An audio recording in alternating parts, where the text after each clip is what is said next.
জাতীয়তাবাদী দল মরিয়মনগর ইউনিয়ন কর্তৃক আয়োজিত আজকের এই প্রতিবাদ সভা সম্মানিত সিনিয়র নেতৃবৃন্দ তাদের মধ্যে উপস্থিত আছেন ইদ্রিস আলম ভাই, আদিল ভাই, করিম রানা ভাই এবং আমার সিনিয়র সহসভাপতি জামাল উদ্দিন, আমার ওয়ার্ডের সম্মানিত সভাপতি, সেক্রেটারি ও অন্যান্য অঙ্গ সংগঠনের নেতৃবৃন্দ। আসসালামু আলাইকুম ওয়া রাহমাতুল্লাহি ওয়া বারাকাতুহু। আজকের প্রতিবাদটা অত্যন্ত কম সময়ের মধ্যে আমরা এখানে একত্রিত হয়েছি। আগামী দিনে এই প্রতিবাদ সভা থেকে বিক্ষোভ মিছিলে আমরা অংশগ্রহণ করবো ইনশাআল্লাহ। এই মরিয়মনগর থেকে আমরা একটা ঘোষণা দিতে চাই, যারা আজকে বাংলাদেশ জাতীয়তাবাদী দলকে নিয়ে নানান রকমের ষড়যন্ত্র করছেন, তাদেরকে একটা কথা বলে জানিয়ে দিতে চাই, আওয়ামী পেশিবাদী প্রামাণ্যবাদী ভারতকে নিয়েও আমাদেরকে 17 বছরের মধ্যে কিছু করতে পারে না। এই নাবালক ছেলেদেরকে নিয়ে বা বিএনপির এবং বিএনপির নেতৃবৃন্দের কুরুচিপূর্ণ বক্তব্য দিয়ে মানহানি করার মতো সেই রকম বক্তা, সেরকম নেতা টাকার অলিতে গলিতে ছোটো ছোটো ছেলেদেরকে নিয়ে আমাদেরকে ভয় দেখায় না। আমরা এরকম ভয় অনেক দেখেছি। বাংলাদেশের পুলিশ, র্যাব, ছাত্রলীগ, যুবলীগ আমাদেরকে অনেক ভয় দেখিয়েছে। ভয় দেখতে দেখতে আমরা একটা পাথরের মতো হয়ে গেছি। আমি এটাই বলতে চাই, আমরা এটাতে বিশ্বাসী বাংলাদেশ জাতীয়তাবাদী দল।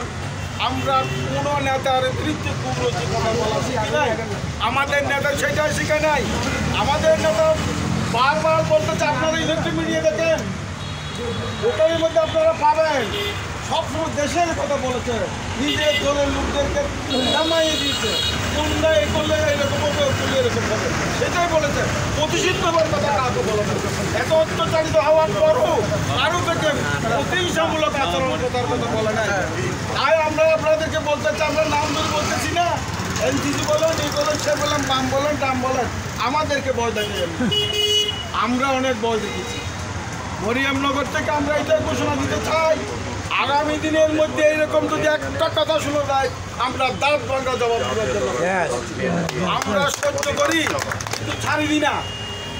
যাকে ধরে আমরা তাকে শেষ করে চাই। আর বলতেছি, দেশের বর্তমান রাজনীতি পরিস্থিতি নির্বাচনমুখী, একটা মহল গ্রহণযোগ্যতা হারিয়ে ফেলেছে। এখন তারা চাচ্ছে নির্বাচনটা পিছনে গিয়ে কোনো এক ধরনের করে ফিল্ড মার্শাল মোহাম্মদ আইয়ুব খানের পরিচিতির মৌলিক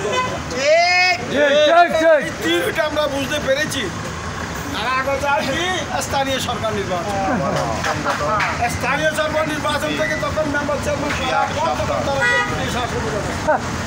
আমরা বুঝে গেছি, আমাদের নেতারা বুঝে গেছে না, এটা হলো একটা গণতান্ত্রিক দেশ, জনগণের ভোটে ক্যাবিনেট তৈরি হবে। আমার নেতা আমি বাঁচি, আমার আমি ভোট দিয়ে দিয়ে আমরা রাতের ভোটে বিশ্বাস করি না। আমরা আমাদের ভোট দিতে চাই, আমার অধিকার আমি প্রয়োগ করে। তাই বলতে চাই, আপনারা ও ধরনের ষড়যন্ত্র করে ইনশাআল্লাহ আটি আসতে পারবেন না। দেশ শান্তির পথে আছে, দেশকে শান্তিতে থাকতে থাকে। আপনাদের যদি সেই রকম যোগ্যতা থাকে, আপনারা যদি ক্যাবিনেটে যেতে চান, আপনারা সরকার করবেন, খুব ভালোভাবে সরকার গঠন করেন, কিন্তু জনগণের ম্যান্ডেট নিয়ে তো আসবেন। পিছনের তারা দিতে আসা বন্ধ হয়ে গেছে, পিছনের তারা দিয়ে ফালায়, পিছনের তারা দিয়ে জমা থাকতে পারে। তাই বলতে চাই, আপনারা শান্তভাবে জনগণের ম্যান্ডেট নেবার চিন্তা করেন। আর যে সোহাগকে হত্যা করা হয়েছে, তার জন্য আমরা আমার এই মরিয়মনগর প্রতিবাদ সভাতে একটা নিন্দা জানাই। যেই অপরাধ করেছে তার শাস্তিও জানাই, কিন্তু মিডিয়ার মধ্যে এসে গেছে এগুলো খারাপ করেছে, কাজের সহযোগিতা এগুলো হয়েছে। গত 2-1 দিনের মধ্যে আপনারা ক্লিয়ার হয়ে যাবেন। বিএনপি এই পর্যন্ত অনেক ধরনের আওয়ামী লীগ সরকার কৌশল করেছিল বিএনপির নাস্তানাবাদ করার জন্য, ইনশাআল্লাহ পারবে। সমস্ত কিছু প্রমাণ হয়ে গেছে, বিএনপির ত্রুটি কিছু হয় না, এটাও ইনশাআল্লাহ প্রমাণ হবে। এটার সঙ্গে বিএনপি জড়িত নাই। স্বরাষ্ট্র সচিব সাথে সাথে পুলিশের দিকে বলা গেছে এটা কোনো রাজনৈতিক হত্যা না, এটা হলো ব্যবসায়িক হত্যা।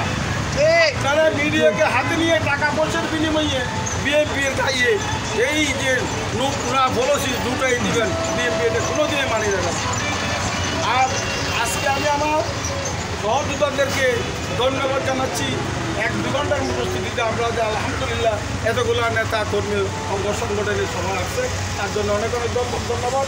আগামী আমরা আপনাদেরকে আগামী 3-4 দিনের ভিতরে আপনাদের বিক্ষোভ মিছিলে যেটা এখান থেকে হয়তো লং একটা মাস করার জন্য এই বলে আমি আমার বক্তব্য শেষ করলাম। আল্লাহ হাফেজ।